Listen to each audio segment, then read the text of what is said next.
Thank you very much for that. That was very good. And it confirms me in the view that members of the bar, when you ask them to do something, if it involves speaking, can always get up and speak really well. Now, this new book is only, for those of you who've read The Silent Lady, it's the same thing. It is based on fact, it is based on reality, and truth is stranger than fiction, in my own experience at least, because those stories which those of you who bought it will be able to read did all happen, more or less. Of course they've been turned into fiction, names changed, but still they did happen.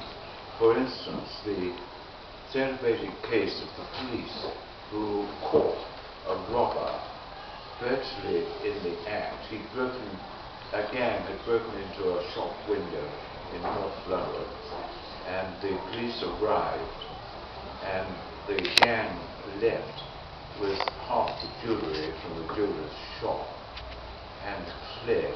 And in the car, they found a car left behind, the car which had been used, and in the back there were chair legs, because the villains had used chair legs as clubs for truth. But one chair leg had been left behind, and it had got fingerprints on it, and those fingerprints belonged to my client, Jackie Burney, who disappeared. He went off to the south of France, to the south of Spain, to spend the money.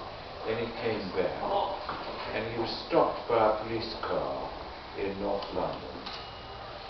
And this is where you see the police got a very good case against him. It must have succeeded, but according to them, their car was travelling through the same area, and it stopped, and they let down the window, and they said, "Bernie," and he came across, and he said, and this is the actual words used in the car, he said, "If it's the blagging in the high street, you mean, I don't mind going down for the motor, but I never rode the geezer."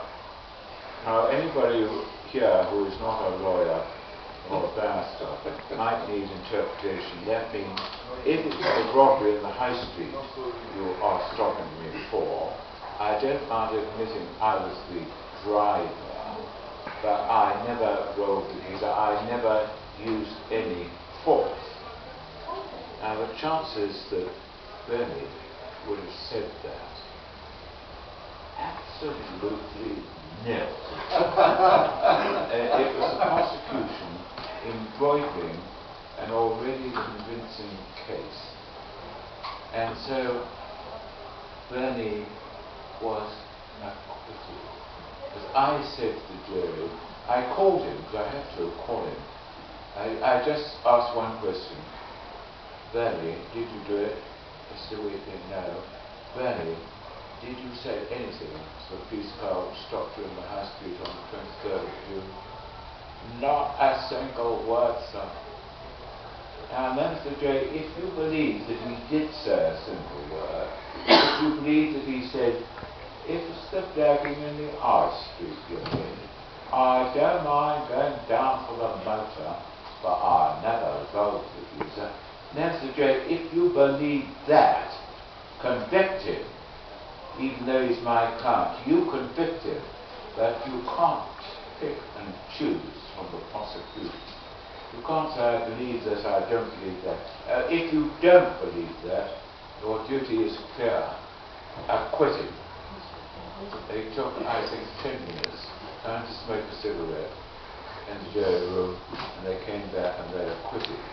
Now, that is one of the stories in Brief Encounters. Let's just say the one. No, this one. Oh, okay.